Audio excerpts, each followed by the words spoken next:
परिस्थिती आहे तेव्हा आपण ह्या क्षेत्रामध्ये माहिती घेऊन जर उतरलं तर नक्कीच खूप चांगल्या अशा याच्यामध्ये संधी आहे. रिअल इस्टेट क्षेत्र हे जे आहे हे अं, ज्याला आपण म्हणतो ना एका one of the basic need मधलं एक क्षेत्र आहे. अन्न, वस्त्र आणि निवारा.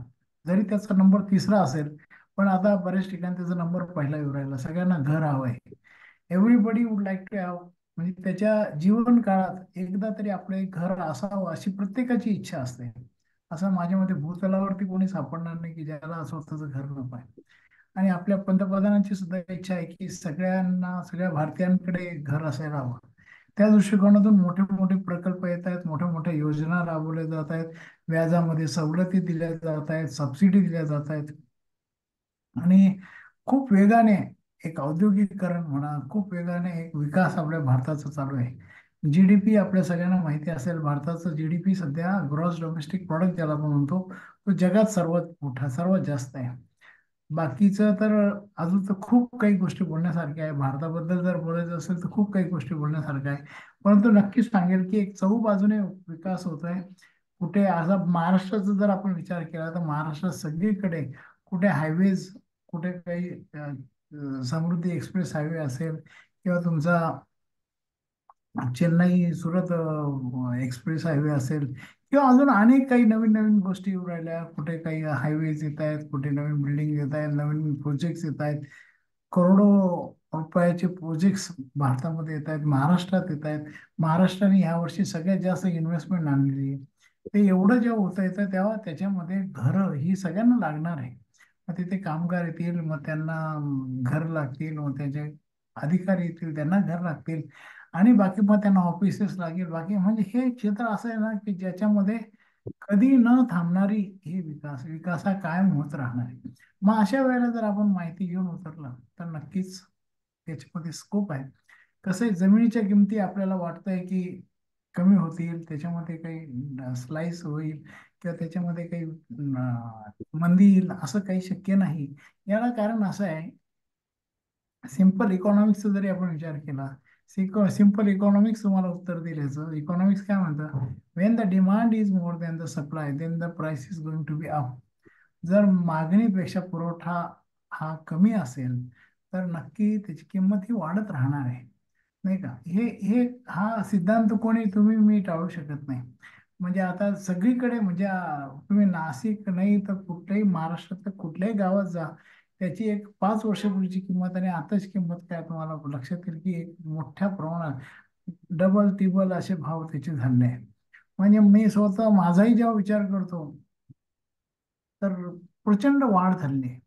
अगदी मी 1200 रुपये, जिथे मी आत्ता आहे तिथे 1200 रुपयांनी मी प्लॉट घेतला होता 2000 साली. आज त्याची किंमत ₹1.25 लाख स्क्वेअर मीटर आहे. जस्ट इमॅजिन की एवढे मोठी ग्रोथ ही फक्त 24 वर्षात झाली. 70,000 रुपयांनी एक घेतलेला प्लॉट एकदम छोट्या गावी, आता नाशिकमध्ये ठीक आहे डेव्हलपमेंट होईल, पण छोट्या गावी जो एक माझं नांदगाव नावाचं गाव आहे त्या गावात घेतलेला एक 70,000 रुपयाचा प्लॉट, त्याची आजची किंमत 3.5 कोटी रुपये झाली. तर अशा ह्या ज्या काही डेव्हलपमेंट आहे ना, ह्या छोट्या गावापासून मोठ्या शहरापर्यंत सगळीकडे होत राहणार आहे. नाही का? आज नाशिक सारख्या ठिकाणी सहजपणे 8,500 रुपयापर्यंत रेट गेले आहे कन्स्ट्रक्शनचे, जे आम्ही पहिले पाहत होतो की अगदी 3, 4, 5 हजार रुपये स्क्वेअर फीट, म्हणजे 5,000 म्हणजे एकदम जे हाय क्लास आहे तिथे 5,000 रुपये रेट राहायचे. आज 5,000 रुपये म्हणजे जे थोडस एकदम लोअर क्लासचं आहे तिथे 5,000 आहे. बाकी ठिकाणी 6,000, 6,500, 8,000, 10,000 अशा परिस्थिती सगळ्या गोष्टी आहेत. कोल्हापूरमध्ये बी तेच होणार आहे. असं काही नाही की नाशिकमध्येच होणार आहे, सगळीकडे हे चालूच राहणार आहे. मग त्याला कोणतंही शहर हे अपवाद नसणार आहे. मग अशा वेळेला आपण लवकर जागे जर झालो तर याच्यामध्ये खूप चांगल्या संधी आहे काम करायच्या. पण याच्यामध्ये असं आहे की हा व्यवहार सगळा कागदपत्राद्वारे होतो. तेव्हा कागदपत्राद्वारे जेव्हा व्यवहार होतो तेव्हा आपल्याला त्याचे कायदेशीर गोष्टी माहिती असल्या पाहिजे. नाही का? हा व्यवहार असा नाही की तुम्ही मोबाईल घ्यायला आले, तुम्हाला 20,000 दिले, तुम्ही मोबाईल दिला मी तुम्हाला, आणि तुम्ही व्यवहार झाला ना, तुम्ही 20,000 दिले, मी तुम्हाला मोबाईल दिला, व्यवहार होऊन गेला. परंतु जमिनीचा व्यवहार असा नाही होत. त्याच्यामध्ये बऱ्याचशा काही गोष्टी असतात. टोकन दिलं तरी त्याची आपण इसार पावती करतो, मग त्याचं जाहीर नोटीस देतो, मग त्याला उत्तरं येतात, काय येतात, मग आपण काही कुठे पॉवर ऑफ अटर्नी करतो, कुठे ॲग्रीमेंट टू सेल करतो, कुठे मग अगदी सेल डीड होतं, आणि सेल डीड झाल्यानंतर मग फेरफार नोंदी, अशा बरीच मोठ्या प्रक्रिया आहेत. तेव्हा ह्या प्रक्रिया आपल्याला जाणून घेणं खूप आवश्यक आहे. नाहीतर मग आपण हे पाहतो की जमिनीमधच्या याच्यामध्ये वाद विवाद सुद्धा खूप मोठ्या प्रमाणात निर्माण होतात. अगदी मग त्याच्यामध्ये अमिताभ बच्चन बी सुटलेले नाही किंवा राणी मुखर्जी बी सुटलेली नाही. सगळेजण त्या वादविवादामध्ये अडकलेले आहेत. आणि अशा याच्यात कोणाला अशी इच्छा नसते की आपण आयुष्यात एकदाच घर घ्यावं आणि त्याच्यातही कुठेतरी वाद व्हावा. तर त्यामुळे आपल्याला हे सगळ्याच गोष्टी कायदेशीर काय गोष्टी आहेत, कायदेशीर आणि लिगल आणि टेक्निकल, हे जाणून घेणं खूप आवश्यक आहे. कसं आहे मित्रांनो, रिअल इस्टेट हा व्यवसायामध्ये ह्या दोन अतिशय महत्त्वाच्या बाबी आहेत की आपल्या लिगल गोष्टी काय आहेत, लिगल प्रोव्हिजन काय आहे, डॉक्युमेंटेशन काय आहे, परमिशन काय काय लागतात, त्याला काय काय गोष्टी ची हिजोड असली पाहिजे, हे सगळ्या गोष्टी लिगल याच्यामध्ये आपल्याला माहिती पाहिजे. टेक्निकल दृष्टिकोनातून आता सगळ्यांना माहिती असेल की युनिफाईड DCPR आलेला आहे. युनिफाईड DCPR आल्यामुळे काय झालं की नाशिकला बी तेच गोष्टी आहेत, आणि ज्या ठाण्याला आहे, ज्या पुण्याला आहे, ज्या सगळीकडे आहे. म्हणजे पहिले कसं राहायचं, प्रत्येक जिल्ह्याचा एक वेगळा डेव्हलपमेंट प्लॅन राहायचा, वेगळे त्याचे DP रूल्स राहायचे. आता मात्र असं नाही, आता सगळीकडे एकच रूल आहे. आणि त्यामुळे आपल्याला असं पाहतोय आपण, जमिनीची किमती खूप वाढल्या. का बरं वाढल्या? कारण की ज्या जमिनीमध्ये पहिले 15,000 स्क्वेअर फीट समजा बांधता येत होतं, त्या जमिनीवर आता 25,000 30,000 स्क्वेअर फीट बांधता यायला लागलं. त्यामुळे जमिनीचं यील्ड जास्त वाढायला लागलं, आणि यील्ड मिळाल्यामुळे मग जमिनीची किमती वाढायला लागल्या. अशा अनेक गोष्टी आहेत त्याच्यामध्ये की ज्या आपल्याला समजून घेणं खूप आवश्यक आहे. मग त्याच्यामध्ये FSI काय असतो, TDR काय असतो, ॲन्सिलरीज काय असतात, बाकी बऱ्याच गोष्टी जाणून घेणं खूप आवश्यक आहे. आणि त्याच्याबरोबर मग आपल्याला टेक्निकल आस्पेक्ट्स, फायनान्शियल आस्पेक्ट सुद्धा जाणून घेणं आवश्यक आहे. त्याच्यामध्ये काय टॅक्सेशन असतात, काय गोष्टी असतात, वास्तुशास्त्र सुद्धा जाणून घेणं गरजेचं आहे. कारण की जरी आपण मानत नसलो तरी पण सगळ्या जमाना ते मानतच ना, त्यामुळे आपल्याला त्या गोष्टी आपल्याला जाणणं आवश्यक आहे. मग ह्या अशा सगळ्या गोष्टींचं समोर ठेवूनच आपण हा कोर्स डिझाईन केलाय, जे ऑनलाईन वेने आहे. ऑफलाईन वेने तर आम्ही करतोच आहे. आम्ही साधारणपणे 10,000च्या वरती लोक आम्ही नाशिकमध्ये ट्रेन केलेले आहेत. नाशिक आणि पुण्यामध्ये 10,000च्या वरती लोक आम्ही ट्रेन केले. आता आम्ही ऑनलाईन पद्धतीने सुद्धा काम करतो गेल्या, विशेषतः कोरोना काळापासून. आणि कोरोना काळात ऑनलाईन पद्धतीने सुद्धा खूप चांगल्या पद्धतीने लोक, म्हणजे अगदी पूर्ण महाराष्ट्रातून लोक येऊन त्या याच्यामध्ये पार्टिसिपेट करतात. तर डेफिनेटली आपणही या सगळ्या गोष्टीचा फायदा घ्यावा, आणि जरूर आपलं नॉलेज वृद्धिंगत करून याच्यामध्ये तुम्हाला अनेक संधी, जसं आपल्याला सांगितलं की तुम्ही ब्रोकर म्हणून काम करू शकता. मग तुम्ही ब्रोकर तर एक आहे, बिनभांडवली धंदा आहे. त्याच्यामध्ये नॉलेज असलं पाहिजे, चांगलं बोलबच्चन तुम्ही असलं पाहिजे.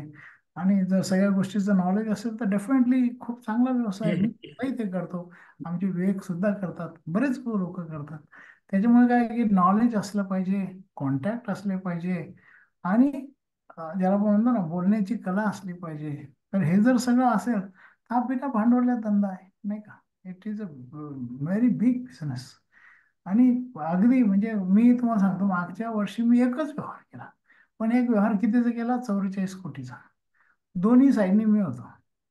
तर मला जेवढं दुसरे कामं करून पैसे नाही मिळाले, तेवढे फक्त एका व्यवहारात मिळाले. दोन्हीकडून मला पैसे मिळाले. मला सांगायचं काय की अशा गोष्टी ज्या आहेत ना, आणि आता आता कसं आहे, करोडच्या खाली कोणते व्यवहारही होत नाही.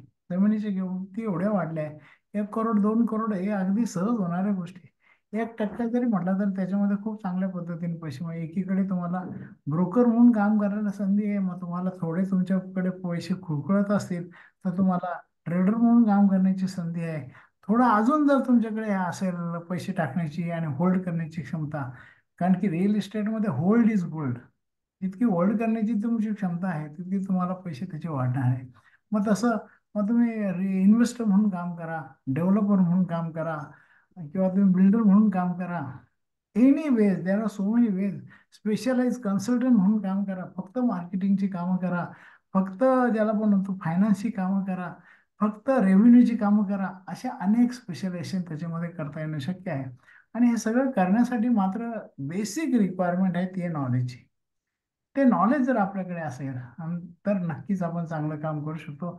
महाराष्ट्रातला पहिला रिअल इस्टेटचा कोर्स आम्ही केलाय. महाराष्ट्रातला पहिला, वे बॅक इन 19, ज्या बॅचमध्ये विवेक मिश्रा सर होते.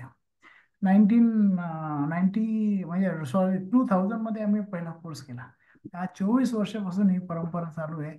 आणि खूप चांगली एक नवीन पिढी आमची तयार होऊ राहिली, की जी एक अतिशय पहिलेच्या ब्रोकरची आणि आत्ताच्या ब्रोकरची रिक्वायरमेंट सुद्धा वेगळी होती. पहिले काय होतं, जोडी लावणारे ब्रोकर होते. विवेक मिश्रांना घ्यायची आहे आणि वैभव झाडेंना द्यायची आहे, तर मग फक्त दोघांचं लग्न लावून द्यायचं सुनील चांडकने, दोघांकडून पैसे मिळणार, असं पहिलेचा व्यवसाय होता. आता असं नाही आहे. आता असं आहे की जरी विवेक मिश्राला घ्यायचे असेल आणि वैभव झाडेला द्यायचे असेल, तरीही तुम्हाला नॉलेज असण्याची गरज आहे. तुम्हाला त्याची माहिती असण्याची गरज आहे. आता ब्रोकर तर म्हणजे तुम्हाला मी हा जो 44 कोटीचा व्यवहार केला, तुम्हाला एक प्रामाणिकपणे सांगतो, दोघही लोक buyer and seller they were knowing each other. ते लोक एकामेकाला ओळखत होते, परंतु दोघांचा एकामेकावर विश्वास नव्हता. तर एक विश्वासार्हता जर तुमच्याकडे असेल चांगली, आणि तुम्ही जर मध्ये काही गेम करणार नसाल, तर definitely it is a very big business, very nice business. बिना भांडवली धंदा आहे. ट्रेडिंग म्हणून करा किंवा काही म्हणून करा, तर सगळ्या अँगलनी तुम्हाला याच्यामध्ये पैसे आहे. आणि हे सगळं कसं करता येईल ते सगळं आपण जरा जाणून घेऊया. आमचे विवेक मिश्रा सर ते तुम्हाला आता गाईड करणार आहे. ते ह्या क्षेत्रात म्हणजे त्याला पण म्हणतो ना, तसं तर ते एक हाडाचे शिक्षक, त्यांना शिक्षक व्हायचं सगळं त्यांचा प्लॅन होता. परंतु काय आहे ते शेवटी जे काय आपल्या याच्यात असतं त्याप्रमाणे गोष्टी घडतात. त्यांचे वडील सुद्धा टाउन प्लॅनिंग मध्ये होते, पण त्यांना विचार नव्हता की आपण ह्या रिअल इस्टेट क्षेत्रात काम करू. कुठेतरी ते आमच्या कार्यक्रमाच्या याच्यात आले आणि रिअल इस्टेटमध्ये काम करायला लागले. पण एक रिअल इस्टेटमध्ये काम कसं करावं याचा वस्तुपाठ विवेक मिश्रांनी पूर्ण आमच्या आतापर्यंतच्या 10,000 लोकांना घालून दिला आहे, की कशा पद्धतीने सिस्टमॅटिक वेने सुद्धा एक ब्रोकिंगचं काम करता येतं. नाही तर ब्रोकर हा प्राणी खूप बदनाम आहे, पण त्याला आम्ही खूप चांगला दर्जा दिला आहे. आम्ही त्याला पहिले ब्रोकर म्हणणंच बंद केलं. आम्ही त्याला कन्सल्टंट म्हणायला लागलो, आम्ही त्याला रिअल्टर म्हणायला लागलो. तर नक्कीच आपण त्या पद्धतीने स्वतःकडे बघावं आणि खूप चांगल्या पद्धतीने याच्यामध्ये काम केलं, तर तुम्हाला sky is also not the limit. खूप याच्यामध्ये काम करण्याची शक्यता आहे. सगळ्या याच्यामध्ये तुम्हाला इतके स्पेशलायझेशन करता येऊ शकतं ना. काही लोक फक्त शेत जमिनीमध्ये काम करतात, काही लोक फक्त प्लॉट्समध्ये काम करतात, काही लोक फक्त कन्स्ट्रक्टेड प्रॉपर्टीमध्ये काम करतात, काही लोक फक्त रिसेलच्या प्रॉपर्टीमध्ये काम करतात, काही लोक म्हणजे इंडस्ट्रियल प्लॉट याच्यामध्ये काम करतात. असे अनेक स्पेशलायझेशन याच्यामध्ये करता येणं शक्य आहे आणि सगळ्यांमध्ये संधी आहे. So I wish you all the very best. आणि मी विवेक सर जे या क्षेत्रातले खूप, त्याला पण म्हणतो ना, एक सायंटिफिक वेने काम करणारे, ज्यांची स्वतःची वेबसाईट, ज्यांची स्वतः एक वे, ज्याला आपण म्हणतो ना, एक वस्तुपाठ त्यांनी घालून दिलाय कशा पद्धतीने काम केलं पाहिजे, की ज्यामुळे तुम्हाला ब्रोकरेज मिळायचा आज एक सगळ्यात मोठा प्रॉब्लेम असतो अनेकांना, की कसं ब्रोकरेज मिळेल. पण जर सिस्टमॅटिक काम केलं तर मलाही आणि विवेक सरांना तर कधीच ब्रोकरेज मागण्याची पाळी आलेली नाही. त्यांना सगळे घर बसल्या आणून दिलेले आहे, कारण की काम तसं केलं पाहिजे. आणि आता ह्या क्षेत्राची व्याप्ती ही फक्त म्हणजे ते साठी खत किंवा खरेदी खत रजिस्टर करण्यापुरतं नाही राहिला. मग त्याच्यामध्ये फेरफार नोंदीवर नाव नोंदणी असेल किंवा एमएसएमईचं मीटर आपल्या नावावर असेल किंवा अजून बरेच काही गोष्टी आहेत, त्या सगळ्या आपल्याला विवेक मिश्रा सर सांगतील. सो विथ दॅट थोडंसं माझं प्रास्ताविक लांबलं, परंतु माझ्या मते विवेक सरांकरता एक पिच तयार करून देणं गरजेचं होतं. आणि विवेक सर आता जोरदार धुवाधार बॅटिंग करतील. अरे नाही. आणि आणि मी त्यांना विनंती करतो की एवढा त्यांचा जो अनुभव आहे चांगला, तो अनुभव नक्कीच आपल्या सगळ्यांना उपयोगाचा होईल. So over to you Vivek. Thank you sir, thank you. खरं तर त्यांनी मला, चांडक सरांनी विवेक सर म्हणण्याची मुळीच गरज नाहीये, कारण की माझ्यासारख्या जवळजवळ 1 लाख तरुणांना उद्योजक बनवण्याचं खरं श्रेय सरांना आणि सरांच्या संस्थेला उद्योगवर्ती दिला आहे. आणि मला आजही आठवतं की असंच मी 20 वर्षापूर्वी नाशिकला फिजिकली एक सेमिनार अटेंड करायला गेलो उद्योगवर्तिनीचा. आणि तिथे मला असं वाटलं की हा कोर्स आपण केला पाहिजे. मित्रांनो, मी सुरू करण्याच्या आधी जस्ट एक रिक्वेस्ट आहे की सगळ्यांनी व्हिडिओ बंद करून बसलेले आहेत. तर जर तुम्ही व्हिडिओ ऑन करू शकलात ना तर मी खुलीन, कारण की मला समोर चेहरे दिसल्याशिवाय मला खुलता येत नाही. नाही तर मग काय होईल, मला बोलायचं असेल 20 मिनिटं आणि मी 10 मिनिटातच बंद करून टाकेन.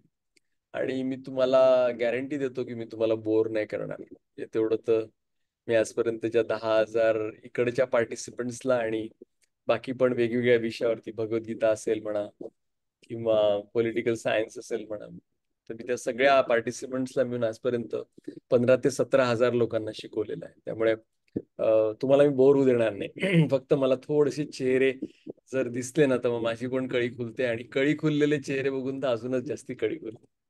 थँक्यू तुम्ही व्हिडिओ ऑन केल्याबद्दल.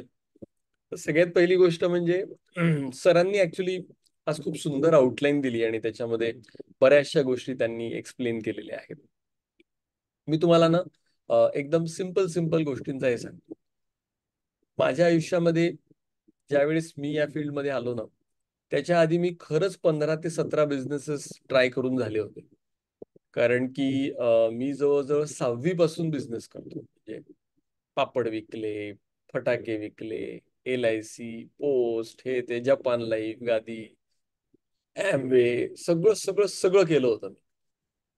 आणि मला असं हे होतं की बा, एक तर असं प्रोडक्ट पाहिजे, जसं फॉर एक्झाम्पल इन्शुरन्स असेल. तर इन्शुरन्स मध्ये काय होतं की मला असं वाटायचं याला माझीच गरज आहे काय यार. तुमच्या जीवनाला जर का काही झालं तर तुमच्या घरच्या लोकांना एक सिक्युरिटी पाहिजे, हे किती महत्वाची गोष्ट आहे. पण मग ते फील्ड असं होतं की त्याच्यामध्ये पूर्ण आणि पूर्ण गरज एजंटची वाटायची. तर मला असं एक मी फील्ड शोधत होतो ज्याच्यामध्ये दोन्ही लोकांची गरज असली. मग रिअल इस्टेट मध्ये आल्यानंतर काय झालं की समजा जर का मी एखादा प्लॉट, एखादा बंगला, एखादा शॉप, एखादा फ्लॅट, कुठली एखादी प्रॉपर्टी जर का मी कोणाला दाखवली आणि ती जर का रिझनेबल किमतीत असेल आणि ती जर का त्या व्यक्तीला आवडली, तर जेवढा माझा इंटरेस्ट ऍज अ ब्रोकर आहे त्या प्रॉपर्टीमध्ये, तेवढाच इंटरेस्ट त्या व्यक्तीचा पण असतो की मलाही ही प्रॉपर्टी पाहिजे. आणि मला असा बिझनेस हवा होता जी जी म्हणतात ना, ज्याची नाळ, ज्याची पल्स असतो बघा एक प्रत्येकाचा, तो पल्स मला याच्यामध्ये सापडला, जो मला रिअल इस्टेटमध्ये सापडत नव्हता. सॉरी, जो मला इन्शुरन्स मध्ये सापडत नव्हता. म्हणजे इन्शुरन्स मध्ये सुद्धा मोठं काम केलं मी. म्हणजे त्या काळामध्ये 20-20 वर्षापूर्वी सुद्धा लोकांचे 1-1 लाख रुपयाचे प्रीमियम गोळा केले, मोठे मोठे कामं केले. पण तरी मला ते समाधान नव्हतं. रिअल इस्टेट काय माहिती का, एक तर आपण म्हणतो ना की सरांनी सांगितलं ही पृथ्वी माता आहे. तर कोणी आलं याच्यामध्ये आणि त्यांनी मायूस केलं बुवा, असं कधी होत नाही रिअल इस्टेटमध्ये. म्हणून जे गुजरातीमध्ये म्हणतात ना की गुजराती लोकांचं एक ब्रीदवाक्य आहे की बुवा, कुठलाही धंदा सुरू करायचा ना तर त्याला 1,000 दिवस दिले पाहिजे. आणि खरं आहे ते, की जर का आपण हा धंदा सुरू करतोय ना, तर मी तुम्हाला ना पहिले तर जे बरेचसे पार्टिसिपंट्स काय चुका करतात त्या अँगलनी सुद्धा सांगेन. की ते येतात, क्लास करतात आणि 2-4 महिने केल्यानंतर त्यांना असं वाटतं की नाही होते सर माझ्याकडून. एक तर पहिली गोष्ट म्हणजे पहिलं 7-8 महिने तर आपल्याला हे कळायला लागेल की मी बरोबर दिशेने चाललोय का. आणि एकदा का ती दिशा पकडली की त्यानंतर हळूहळू या गोष्टी मिळतील. मित्रांनो, एक बघा, एक 5 लाखाची गाडी विकायची असते, 4 व्हीलर, तर तो जो मालक आहे, डीलर आहे, तो करोडो रुपयाचं शोरूम घेऊन बसलेला असतो. की त्याच्याकडे 50-60 लोक कामाला असतात. आणि त्या ह्याच्यामध्ये ती 5 लाखाची गाडी विकल्यानंतर त्याला त्यातलं काहीतरी मार्जिन मिळत असतं. आणि ते मार्जिन तुटपुंज जे असतं त्याचं सगळं स्पेअर पार्टच्या मार्जिनवरती सगळा धंदा चालत असतो. पण जिथे आपण म्हणतो की आता सर म्हणाले की बुवा मिनिमम प्रॉपर्टी सगळ्या कोटीच्या खाली काहीच नाहीये, तर तिथे आपण कसं काय एक्सपेक्ट करतो की हा कुठलाही इन्फ्रास्ट्रक्चर आपल्याकडे नसताना पटापट 2-4 महिन्यामध्येच आपले डील व्हायला लागतील, तर हे शक्य नाहीये. पण जर का आपण, म्हणजे मी म्हणतो ना की ज्यांना कोणाला यायचं आहे रिअल इस्टेटमध्ये, त्यांनी जर का एक प्रतिज्ञा घेतली किंवा भाकरी खाईन तर रिअल इस्टेटचीच खाईन, आणि त्या अनुषंगाने जर का रिअल इस्टेटला कोणी भेटलं आणि त्याच्यातले जे काही खासकळगे जे आम्ही तुम्हाला शिकवणार आहे, जसं सर म्हणाले की बुवा मी तर स्वतः ब्रोकिंग केलं, मी इतक्या वर्ष ब्रोकिंग करतो आहे, आज जवळजवळ 23 वर्ष आले मी ब्रोकिंग करतोय. तो ज्यांना ब्रोकर व्हायचं असेल किंवा ज्यांना डेव्हलपर बिल्डर व्हायचंय, ट्रेडर व्हायचंय, ज्यांना ब्रोकर एक एजन्सी म्हणून लागणार आहे, या सगळ्यांसाठी खूप चांगलं आहे मित्रांनो. कारण की तुम्हाला माहिती की ज्या व्यक्तीच्या खांद्यावरती बंदूक ठेवून तुम्ही युद्ध लढताय, तो खांदा तर मजबूत पाहिजे की नाही. त्या अनुषंगाने आपण तयारी करून घेऊ. आणि हे ना ओपन सिक्रेट आहेत, मी तुम्हाला सांगतो. 2 मार्ग असतात एखाद्या बिल्डिंग वरच्या वरती चढण्याचे. एक मार्ग आहे तुम्ही एक तर लिफ्टनी जा, दुसरा मार्ग आहे की तुम्ही त्या शिडीनी चढत चढत जा. प्रत्येकाला लिफ्टनी जायचं आहे, जे मी मान्य करेन की हो आजकाल लिफ्टचा जमाना आहे. पण रिअल इस्टेट मध्ये आहे ना, थोडस पायऱ्यांनी चढावं लागतं. आणि तिथे जर का मला 8व्या मजल्यावरती जायचं असेल, तर मला 2 मजल्यानंतर मी थकलो म्हणून थांबून चालणार नाही. 2 मजल्यानंतर थकल्यानंतर थोडा स्पीड कमी होईल, मी मान्य करतो, पण चालत राहायचं आहे. तर हा मार्ग जर का अशा पद्धतीने कोणी जर का याच्याकडे बघितला, म्हणून ना आम्ही कधी चांडक सरांनी आम्ही कधी असं मार्केटिंग केलं नाही की तुम्ही याल आणि तुम्हाला लगेच आज भरतीन कल चक्रवर्ती होऊन जाल, नाही. पण जे शिकवलेलं आहे त्याच्यानुसार जर का आपण एबीसीडी जे रिअल इस्टेटची म्हणतो ती जर का करत गेली, तर तो फॉर्म्युला कधीच हे होत नाही, कारण की त्याच फॉर्म्युल्याने आम्ही बिझनेस केलेला आहे. आणि बघा, जसं एखादी मोठी मॅच ज्यावेळेस सचिन हारायचा त्यावेळेस आचरेकर सरांकडे जायचा आणि तिथे गेल्यानंतर सर काय करायचे, त्याला काहीतरी एक दोन एकदम बेसिक गोष्टी विचारायचे की इथे तू काय केलं होतं, आणि त्याला कळून जायचं की अरे माझा बेसिक मध्येच राडा झाला आणि म्हणून मी मॅच हारलो. आणि तो परत त्या बेसिक वरतीच परत प्रॅक्टिस करायचा आणि पुढची मॅच मध्ये सेंचुरी मारायचा. सेम रिअल इस्टेटचं आहे. कारण की इथे कसं आहे, इथे व्यवहार आहे, इथे पैसा आहे, इथे इमोशन्स आहेत, इथे इगो आहे. बऱ्याच वेळेस तुमच्या ज्या काही किमती वगैरे आहेत त्या सगळ्या किमती वगैरे सगळ्या मॅच झालेल्या असतात, पण इगो इगो खूप मॅटर करतो. फॉर एक्झाम्पल मी एक सांगतो की एखादा एखादा बंगला घेतात किंवा एखादा फ्लॅट घेतात आणि कोणाला वाटतं की नाही यार मला किंमत कमी करून पाहिजे, मग कोण काय म्हणतं की नाही नाही तुमचं बिल्डिंग खूप जुनी आहे, खूप लिकेज आहे, ते टॉयलेट मधले भांडे सगळे खराब झालेले आहेत, मला सगळं रिनोव्हेट करायला लागेल. म्हणजे म्हणजे तो असं काहीतरी वातावरण करतो परचेसर किंवा त्याचा ब्रोकर की काय नाही बाबा, खेरखार आहे बा तुमची प्रॉपर्टी, आम्ही जी किंमत देतो ती खूप जास्ती आहे बा. आता किंमत कमी करणं हा उद्देश आहे ना. मग ज्या प्रॉपर्टीचं 1 रुपया त्या प्रॉपर्टीसाठी दिलेला नाहीये, ज्या मालकांनी ती प्रॉपर्टी घेऊन त्याची सगळी आयुष्याची कमाई त्यात टाकलेली आहे, ज्याच्यात तो तिथे 15-20 वर्ष राहिलेला आहे, तर 1 रुपया न देता त्याच्या एवढ्या मेहनतीने जी काही त्यांनी प्रॉपर्टी घेतलेली आहे त्याला नावं ठेवण्याचा आपल्याला अधिकार आहे का हो? मुळीच नाहीये. मग असं पण होऊ शकतं ना की साहेब तुम्ही ही प्रॉपर्टी घेतली, प्रॉपर्टी खूप चांगली आहे, आणि ज्या अर्थी तुमची इथे एवढी प्रगती झालेली आहे की आज 2 BHK फ्लॅट मधून तुम्ही बंगल्यामध्ये शिफ्ट होत आहे, त्या अर्थी आम्हाला हे माहिती आहे की ही प्रॉपर्टी आम्हाला पण लागेल. पण आमची सुरुवात आहे बघ, आमची सुरुवात आहे, थोडं आमचं जरा फाटकं आहे, तर तुम्ही थोडंसं कन्सिडर केलं तर आम्ही नक्कीच हे करू. तर पहिल्यावाल्या माणसाला जो एकदम असं करत होता की बा खेरखार प्रॉपर्टी आहे, एकदम भंगार आहे, मी देतो ऍक्च्युली जास्ती देतोय, तर माणसाची काय एक वृत्ती तयार होते, मी फुकटात विकीन पण तुला देणार नाही. तर मग हा इगो हर्ट झाला ना, किंवा मालक लोक नाही तयार होत प्रॉपर्टी द्यायला. वेअर ॲज आपण जर का असं ग्राउंड तयार केलं ज्याच्यामध्ये आपण म्हटलं आमची सुरुवात आहे, तुम्ही तुम्ही जर का हेल्प केली ना तर खूप चांगल्या पद्धतीने होईल. तर हा जो लास्टला म्हणजे तुम्ही टेक्निकल शिकले, तुम्हाला माहिती कुठले कागदपत्र पाहिजे, तुम्ही मार्केटिंग शिकले, तुम्ही मार्केटिंग केलं, सगळं केलं, पिंजून पिंजून तुम्ही 50 लोकांना दाखवलं, 4-5 लोकांनी ऑफर दिली, निगोसिएशन करून आता 1-2 लोक त्या मीटिंग पर्यंत पोहोचलेले आहेत, आणि तिथे फक्त छोटासा इगो दुखवल्यामुळे ते सगळं फिसकटलं. म्हणजे बघा, सायकोलॉजी पण केवढा मोठा रोल प्ले करते. आपण याच्यावरती बोलतो प्रोफेशनल सायकोलॉजीवरती, आपण सेंटिमेंट्स वरती बोलतो. कितीतरी वेळा आपल्याला ज्या कन्स्ट्रक्टेड प्रॉपर्टीज असतात त्याच्यामध्ये त्या प्रॉपर्टी मध्ये जावं लागतं आतमध्ये.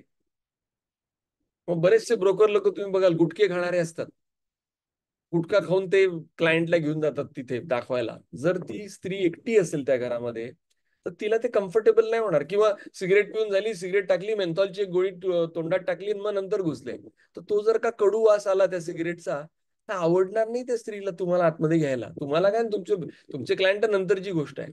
म्हणजे कुठेतरी ट्रस्ट फॅक्टर आला. ट्रस्ट कुठून येतो? ट्रस्ट येतो कॅरेक्टर मधून, आणि कॅरेक्टर मध्येच आपला राडा असेल. तर ते शिकवलं जातं की कॅरेक्टर अँड कॉम्पिटन्स मध्ये, हो कॉम्पिटन्स गरजेचा आहे, मला नियम शिकावे लागतील आणि ते मला काही 1-2 वर्षांमध्ये येतील सुद्धा. कॅरेक्टर कुठून आलं? कॅरेक्टरसाठी चांगली तयारी करायला लागेल, म्हणून ते ठोकून घ्यायला लागतं. आणि या छोट्या छोट्या गोष्टींवरती जर का आपण व्यवस्थितरित्या, मी म्हटलं ना, सगळं शिकू पण फॉलो करावं लागेल. काहीतरी लाल केस केलेले आहेत आणि एकदम झँकी बँकी काहीतरी करून सलमान आमिर सारखे टी शर्ट घालून कुठेतरी आपली उभे राहिले, एकदम कर देंगे करवा देंगेची भाषा आज भरतिकल चक्रवर्ती नाही चालणार. You should be reasonable. तुम्हाला जे मांडायचंय तुम्ही लॉजिकच्या जोरावरती मांडा. फ्लॅट दाखवायला गेले, समोर झोपडपट्टी. आता सुप्रीम कोर्टाची ऑर्डर निघालेली आहे, झोपडपट्टी जाणार आहे 15 दिवसात. अरे 25 वर्ष झाले झोपडपट्टी तिथे, आज कशी जाणार आहे? आज फ्लॅट दाखवायला आणलं म्हणून. मग झोपडपट्टीचं महत्व समजून सांगून की तिथे कशा बायका अवेलेबल होतात, तुम्हाला कामवाली बाई मिळेल, बाकीच्या सगळ्या गोष्टी मिळतील, हे करतील ते करतील, ते सगळं अबाधित ठेवून आपल्याला विकता येतंय का? तर ते लॉजिकल वाटेल ना. नाही तर कोणीही ते नाही नाही खपत आजकाल. You can fool all the people some of the time, you can fool some of the people all the time, but you cannot fool all the people all the time. म्हणून बी रिझनेबल. म्हणून sir जे म्हटले ना, ते दिवस गेले आता. माझ्याकडे खिशात 7/12 आहे या प्लॉटचा, आणि त्या मालकाचा नंबर माझ्याकडे आहे, म्हणून व्यवहार झाला, आणि इकडून 1 लाख मिळाले आणि तिकडून 1 लाख मिळाले. गेले ते दिवस. आता प्रोसेस करायला लागेल. आता प्रपोजल बनवावं लागेल की हा जर का 1 कोटी रुपयाचा प्लॉट असेल तर याचे काय युएसपी येतो, याचं काय चांगलं आहे या प्लॉटमध्ये. अच्छा ठीक आहे, चांगलं तर तुम्ही 10 गोष्टी मांडाल, याचं काय वांगलंय ते पण सांगा मला. म्हणजे कुठेतरी पहिले प्रोसेस करायला लागेल ना, पहिले स्वॉट अनालिसिस करायला लागेल की या प्रॉपर्टीच्या स्ट्रेंथ काय आहेत, या प्रॉपर्टीच्या विकनेस काय आहेत, माहिती पाहिजे. सांगा ना. अरे सांगून तर बघा, 2 प्रॉब्लेम या प्रॉपर्टीमध्ये, हे 2 प्रॉब्लेम आहेत सर, नाही जात कुठे डील. आणि असा जर का अभ्यास केला ना, मला खूप मुंबईचे लोक असे भेटले होते, मी नाशिकमध्ये काम करतो, तर धाड धाड धाड धाड अर्धा तास मी प्रॉपर्टी बद्दल खूप चांगलं बोललो. तर ती व्यक्ती म्हणे खूप चांगलं सांगितलं प्रॉपर्टी बद्दल, लॉजिकल पॉईंट्स होते, काहीतरी याचं वाईट पण सांगा, निगेटिव्ह पॉईंट सांगा, लिमिटेशन सांगा. ते पण 15 मिनिटं बोललो. त्या लिमिटेशन्स मधल्या जे 4 लिमिटेशन्स आहेत, त्याला 2 लिमिटेशन्सला कसं कव्हर करता येईल हे पण सांगितलं. 2 तशाच राहतील म्हणून स्वस्त आहे. मग जर का ह्या किमतीत पाहिजे असेल तर या 2 लिमिटेशन सकट घ्यावं लागेल. नाही तर मग ही दुसरी प्रॉपर्टी एकदम क्लीन चिट आहे, याच्यात काहीच प्रॉब्लेम नाहीये. पैसे जास्ती मोजायला लागतील. बी रिझनेबल, बी फ्रँक, आणि काही घाबरू नका, काहीही डील तुटत नाही, आणि जे मिळायचं ते मिळूनच जातं. मी एक प्रॉपर्टी 350 लोकांना दाखवली, कारण की माझ्या सख्ख्या बहिणीचा फ्लॅट होता, तो साऊथ फेसिंग होता. 350, 6 महिने प्रॉपर्टी दाखवली. आता मला काय वाटत होतं, एक बाजू तो पक्की आहे ना आपली, पण जर का फ्लॅट विकला तर बहीण बहिणीची जागी, मी राखी बंधनाला पैसे देणार, पण तिने मला सांगितलं होतं मी तुला ब्रोकरेज देईन. म्हणजे एक बाजू पक्की आहे, फक्त मला दुसरी बाजू शोधायची आहे. 6 महिने 350 लोकांना दाखवलं, आणि 6 महिन्यानंतर शेजारच्या व्यक्तीने तो विकत घेतला. मला 1 रुपया मिळाला नाही त्याच्यामध्ये. म्हणजे पेशन्सचा पेशंट होऊन जातो, डील नाही मिळत. आणि कधी कधी तुम्ही बघाल की तुम्ही गेले, हे झालं आणि डील होऊन गेलं खटाखट. 4.5 कोटीचा प्लॉट विकला, 8 दिवसामध्ये 9 लाख रुपये मिळाले, इकडून 4.5 लाख, तिकडून 4.5 लाख. तर आता हे पितृ पंधरवडा येतोय. आमचं दरवेळेस आहे की लोक म्हणतात पितृ पंधरवडा आला ना आम्हाला काहीच काम नसतं, कारण की टोकनच होत नाही ना. आणि आम्ही बरोबर मेहनत तर आपण 12 तास रोज तर काम करायचंच आहे, 8-10-12 तास. तर माझी पितृ पंधरवड्याची किंवा माझी मंदीची काय व्याख्या असेल? माझ्या बायकोनी म्हणावं, अच्छा लवकर आले तुम्ही, मंदी आली काय तुमच्या क्षेत्रामध्ये? आम्ही तर 20 वर्ष आले शिवाय खातोय की लवकर येत नाही म्हणून. का? कारण की काम आपण तेवढंच करतोय. मग पितृ पंधरवड्याच्या आधी काय होतं, एवढी मेहनत करायची की पितृ पंधरवड्याच्या आधीच 3-4 टोकन होऊन गेलेले असले पाहिजे.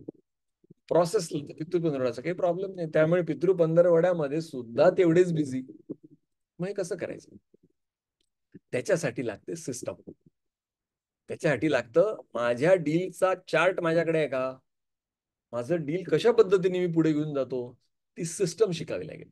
खूप ब्रोकर मिळतील तुम्हाला, प्रत्येक गावामध्ये 5-10 हजार ब्रोकर मिळतील, प्रत्येक गल्लीमध्ये 10-10, 20-20 ब्रोकर असतील. सिस्टम नसते, लोकांकडे नॉलेज नसतं. आणि मी हे म्हणत नाही की कोणाच्या शिक्षणाचा काही प्रॉब्लेम आहे, किंवा कोणी ग्रॅज्युएट आहे कोणी 10वी आहे. हा, अच्छा, मी हे पण म्हणत नाही की फिजिकली फिट पाहिजे. आमचे इथे पार्टिसिपंट आहेत, मी खूप चांगले व्यवहार केलेले आहेत. अरे पाय लुळे झाले, हात कसे बसे चालतायत, म्हणजे इतकं की फ्लॅट मध्ये गेल्यानंतर जर का त्या फ्लॅट मध्ये फर्निचर नसेल, नेकेड फ्लॅट असेल, तर तो ब्रोकर असा सरपटत सरपटत कसं तरी हाताने जाऊन जे किचनचं टॉप आहे, जो त्याचा ओटा आहे, त्या ओट्यावरती जाऊन बसतो, कारण त्याला उभंच राहता येत. आणि तो क्लायंटला तिथे बोलवतो, म्हणतो साहब मैं आपको ना 5-10 मिनट में पूरा इसका इन्फॉर्मेशन देता हूँ, फिर आप जाके वो फ्लैट देख लो पूरा. आणि सिन्सिअरली 10 मिनिटं सगळं व्यवस्थित सांगतो. आणि मग क्लायंट सगळा तो फ्लॅट वगैरे बघून येतो, अजून काही डाऊट्स असतील ते करतो. परत हा बिचारा बाहेर जातो, सर परत चावी त्याला देतो, म्हणतो आप लॉक कर लो. लॉक करून बाहेर येऊन और कुछ होता है तो मेरे को बोलो, फिर मैं मीटिंग अरेंज करतो. म्हणजे हे लिमिटेशन्स नाहीच आहेत की मी 8वी आहे, मी मला वाचता येत नाही. आपण त्याच्याबद्दल बोलत नाही, आपण एकदम पॉइंट वरती बोलतोय की मी काय केलं पाहिजे. हो, मी तुमचा क्लास केल्यानंतर दुसऱ्या दिवशी डबा, पाणी, टू व्हीलर घेऊन, मोबाईल घेऊन काय करू मी, ते शिकवतो आम्ही. ABCD हे केलं पाहिजे, हे केलं पाहिजे. डेटा कसा जमा करायचा, डेटाचा व्हेरीफाईड डेटा कसा तयार करायचा, त्यानंतर कशा पद्धतीने पिच करायचं, त्यानंतर कशा पद्धतीने पिच झाल्यानंतर क्लोज होण्याच्या आधी काय करायचं. मार्केटिंगच्या लेवलला डॉक्युमेंटेशनचा कंप्लायन्स पॅरलली का गेला पाहिजे, डॉक्युमेंट्स कळत नाहीत. मलाही नव्हते कळत, फ्रँकली स्पीकिंग. आणि काही फार, अरे प्रत्येक जण काही जन्म झाल्या एकदम तलाठी ऑफिसमध्ये नाही जात, नाही माहिती, नो प्रॉब्लेम. पण बघावं लागेल म्हणून मी होमवर्क देतो. त्या दिवशी मी तुम्हाला शिकवीन फाईल कशी वाचायची, हा माझा एक टॉपिक आहे. बऱ्याच जणांना नाही कळत आणि काही प्रॉब्लेम पण नाहीये. पण मग ते शिकवल्यानंतर मी ज्या घरात राहतो, माझ्या काकांच्या घरात, माझ्या मावशीच्या घरात, जिथे मी हक्काने सांगू शकतो, तिथे मी म्हटलं पाहिजे तुमची फाईल दाखवा मला जरा वाचायची. काही नाही कळालं तरी चालेल. पण माझे बाबा म्हणायचे, ते टाउन प्लॅनिंग डिपार्टमेंटला होते, ते म्हणे हे फाईल मधले कागद जोपर्यंत तुम्ही तपासणार नाही ना, तोपर्यंत हे कागद मिळणार नाही. माझ्या ते डोक्यात होतं. ते म्हणायचे प्रॉपर्टी मीन्स पेपर्स.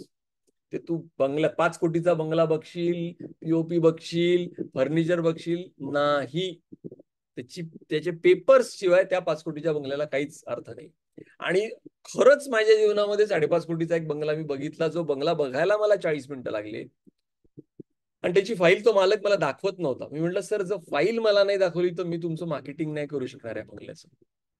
आणि मी फाईल बघितली, 2 महत्वाचे पेपर त्याच्यामध्ये नव्हते. मी म्हटलं सर, मी हा बंगला कोणालाच दाखवणार नाही जोपर्यंत हे 2 पेपर्स मला मिळत नाहीत. किती महत्वाचं आहे. नाही तर पेपर न बघता नुसता हा त्याला सांगतो 20,000 रुपये एकर जमीन आहे, मग तो पुढच्याला सांगतो 22,000 आहे, तो पुढच्याला सांगतो 25,000 आहे, मग ते 27,000 रुपये वार ती सगळी जमीन होऊन जाते. आणि पूर्ण गावभर ते प्रपोजल फिरतं आणि वर्षभर फिरतं तरी ती जमीन विकली जात नाही. का नाही विकली जातो. मग ज्याला 20,000 रुपये वारती जमीन सांगितली त्यांनी पेपर चेक केले होते का. मग नुसतं वेड्यासारखं फिरायचं, नुसते प्रपोजल इकडे तिकडे जाऊ द्यायचे. आणि मग मी खूप मेहनत केली सर, 6 महिने झाले मी दर महिन्याला 8,000 रुपयाचं पेट्रोल टाकलं सर. तुम्ही सांगितलं, तुम्ही खूप फिरलो, रोज 200 किलोमीटर फिरलो, आणि माझं एकही डील झालं नाही. का. मग ABCD केली होती का. मग जो डील प्रोसिजर चार्ट सांगितला होता तो फॉलो केला होता का. मग कुठे चुकलं. मग रोज सेल्फ इंट्रोस्पेक्शन केलं होतं का. प्रॉपर्टीचं स्वॉट अनालिसिस केलं होतं का. हा सर, हे राहिलं बरं. बस तेच करायचंय रोज, आपल्याला जास्त इकडे तिकडे करायचं नाही. म्हणून मी सगळ्यांना म्हणतो, एक चांगली मोठी डायरी घ्या. हे पेपर पेन आणि छोटं नाही, व्यवस्थित मोठी डायरी घ्या. मी जे काय बोलतोय सगळं लिहून घ्या. कारण की आपण जे शाळा कॉलेजमध्ये शिकतो ना, ते बुकिश असतं. इथे तुम्हाला शिकवणारे असे काही, आम्ही काही रिअल इस्टेटच्या युनिव्हर्सिटीमधून शिकून नाही आलो. ते तरी 100, 200, 500 व्यवहार केले, त्या व्यवहारांमध्ये ठोकरा खाल्ल्या, आणि मग ते पुढच्या स्टेज मागचा शहाणा, बाबांनो प्लीज असं नका करू, मला असा प्रॉब्लेम झाला. आता कसं बोललो मी, 350 लोकांना फ्लॅट दाखवला 6 महिने तरी पण नाही मिळालं. तर मग ह्या अँगलनी जे शिकवणारे इथे आहेत ना सगळे, ते सगळे प्रॅक्टिशनर्स आहेत. सर बघा सर, 44 कोटी रुपयाचे डील करून टाकले. तर मग असे लोक ज्यावेळेस शिकवतात ना, त्यावेळेस ते वेचून वेचून लिहिलेलं पाहिजे आपल्याकडे. आणि ते जर का आपण व्यवस्थित त्या नोट्स काढल्या, त्याला जर का आपण रिवाइज करत गेलो आणि निघायचं मार्केटमध्ये, काय होतं बघूया. खूप अपमान होतील. मी तुम्हाला ना आज मार्केटिंगचे जे सगळे फंडे आहेत ना, ते सगळे उलटे करून सांगतो. म्हणजे कोणी म्हणेल यार, तुम्ही यार रिअल इस्टेटच्या बॅचला या असं म्हणायचं, तर तुम्ही तर सगळं असं होईल तसं, आणि झालंय. पण ज्या वेळेस ते प्रश्न त्या लोकांनी विचारले आणि त्या प्रश्नांची उत्तरं मिळाली नाही, आणि त्यांनी अपमान केला की अरे काय राव, तुम्ही रिअल इस्टेटचे असून सुद्धा तुम्हाला एवढं कळत नाही, त्यावेळेस जी आग लागली आणि मग 10 वकिलांकडे जाऊन बसून याचं उत्तर सांगा, याचं उत्तर सांगा, याचं उत्तर सांगा हे विचारलं, त्याच वेळेस आज बोलता येते रिअल इस्टेट बद्दल. आणि त्याच नॉलेजनी 10,000 लोकांना रिअल इस्टेटच्या बाबतीमध्ये जनजागृती करण्याची संधी मिळाली आयुष्यामध्ये. आणि ती कुठल्या भावनेने आहे, तर एक ग्रॅटिट्यूड आहे की ज्या फील्डने आपल्याला आज एवढा पैसा दिला, एवढं नाव दिलं, सगळ्या गोष्टी समाजामध्ये एक स्थान दिलं, त्या फील्डच्या नवीन प्लेयर्सला काय कॉन्ट्रीब्युट करतोय आपण, मग त्यांना आपण नॉलेज शेअर केलं पाहिजे. म्हणून आम्ही इथे येतो. मला नाही वाटत आज एवढं मोठं तुम्ही चांडक सरांचं ऑफिस बघा, एवढं मोठं, काही गरज नाही एवढा छोटासा कोर्स चालवण्याची, पण ती एक हे त्यांच्यातला तो शिक्षक आहे की नाही बाबा अशा पद्धतीने आपल्याला शिकवायचं. तर ह्या ज्या काही गोष्टी घडणार आहेत ना पुढे, ज्या चॅलेंजिंग असणार आहेत, ज्याच्यामध्ये आपल्याला आपलं खरं हलून जाऊ आपण. म्हणजे त्या बिल्डरच्या ऑफिसमध्ये मी गेलो, नंतर सांगेन तुम्हाला, गेट लास्ट म्हणले ते मला. आणि ऑलरेडी धंदा करून 17 वर्ष झालेले होते. असं नाही की 6 महिन्याचा मी तात्ता पाप्पा गेलो होतो त्याच्याकडे. आहा. आणि मी बाहेरून त्या रिसेप्शनिस्टला पाणीच मागितलं. म्हटलं पाणी देता का 1 मिनिटं जरा, पाणी प्यायलं. त्यामुळे मी तुम्हाला सांगितलं होतं ते ब्रोकर्सला एंटरटेन नाही करत, तरी तुम्ही गेलात आतमध्ये, म्हणून त्यांनी तुमचा अपमान केला. मी त्यांना एवढंच म्हटलं, मॅडम यांना खूप वाईट ब्रोकर्सचे खूप वाईट अनुभव आलेत का? म्हणून हो. म्हटलं बरोबर आहे, माणूस चांगला असतो, एक तर सिच्युएशन वाईट असते, नाही तर त्याला मिळालेले माणसं वाईट असतात, म्हणून ते तसं बोलले. त्यांची चूक नाही म्हणलं, आमच्या कम्युनिटीची चूक आहे. आम्ही कुठेतरी ट्रेनिंग द्यायला कमी पडलो म्हणलं, चांगले ब्रोकर्स तयार व्हायला कमी पडलो, वाईट ब्रोकर्स या माणसाला सगळे भेटले. आणि मग त्याचा अर्धा भाग नंतर सांगेन तुम्हाला कोर्समध्ये, ते कसे टर्न झाले, नंतर कसे त्यांच्यावर करोडो रुपयाचे व्यवहार केले, आम्ही तुम्हाला नंतरचा पार्ट आपल्या ट्रेनिंग मध्ये सांगेन. सांगण्याचा उद्देश हा, चॅलेंजिंग आहे, मजा येते, पैसा खूप मोठा आहे. तर जर, आणि हा मी माझ्याकडे तर जे होतं ना की बा आपकी कमाईवरतीच सगळं होतं, आपकी कमाई काहीच नव्हती. वडिलांनी फक्त ज्ञान दिलं, बाकी काही म्हणजे काही असं हे नव्हतं की बा हे बिल्डर आहेत आणि त्यांचे काहीच नव्हतं. अशी ज्यांची परिस्थिती आहे ना, मी तुम्हाला सांगतो, निळ्या कलरची स्कूटर होती, त्याच्यावरतीच सुरुवात केली.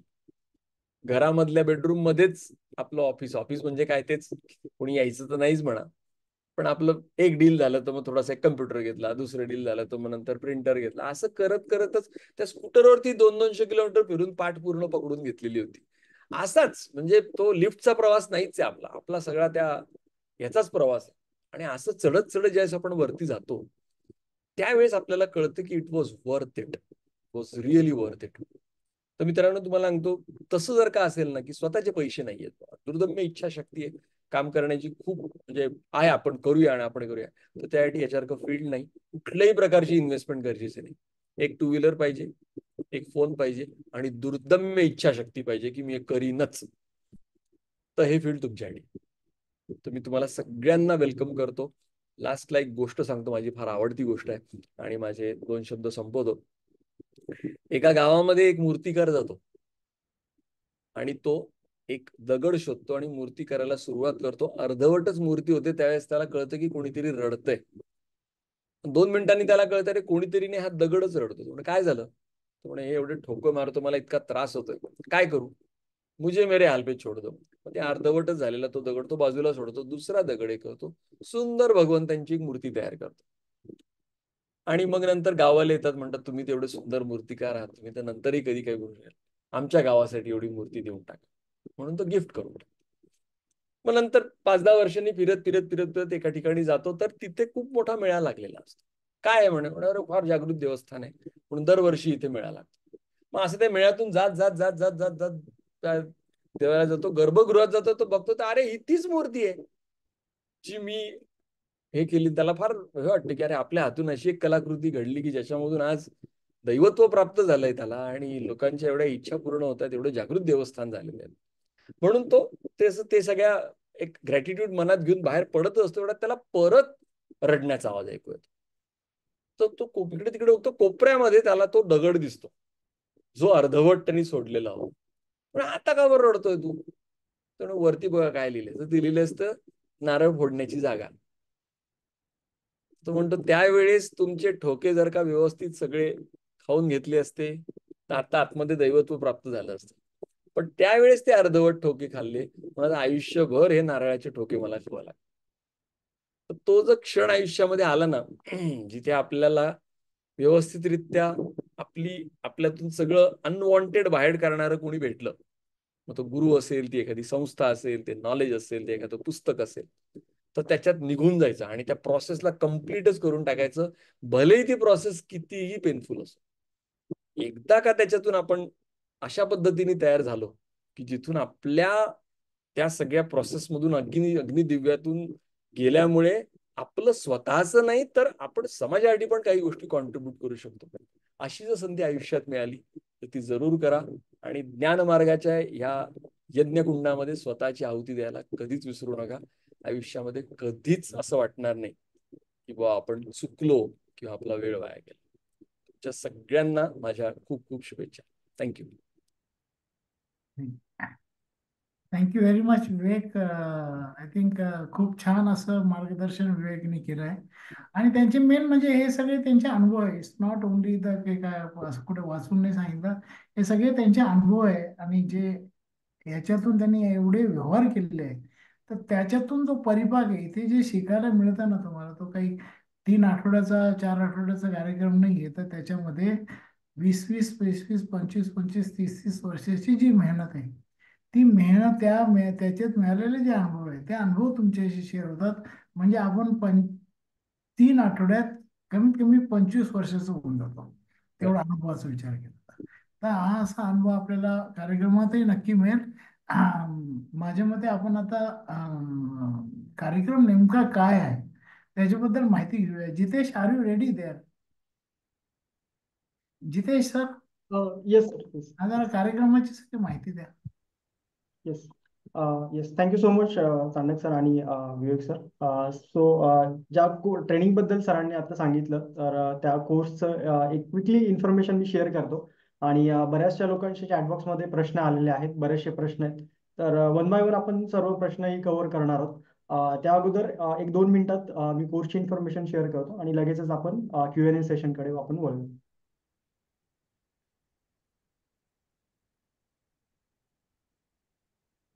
सो आय होप माझी स्क्रीन सगळ्यांना व्हिजिबल असेल.